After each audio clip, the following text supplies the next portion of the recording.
मेराज की रात हुजूर सल्लल्लाहु अलैहि वसल्लम को आसमानों पर कौन सा फरिश्ता लेकर गया था? 5, 4, 3, 2, 1.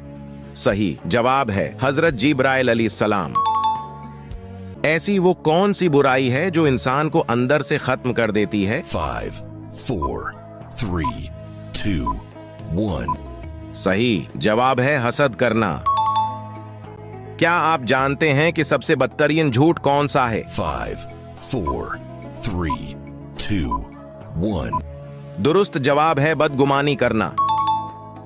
इस वक्त इंसान को सोने का भी सवाब मिलता है। 5, 4, 3, 2, 1. सही जवाब है रोजे की हालत में। हजरत सुलेमान अलैहिस्सलाम किस नबी के बेटे थे? 5, 4, 3, 2, 1. इसका जवाब कमेंट में दो, देखते हैं कौन सही जवाब देता है।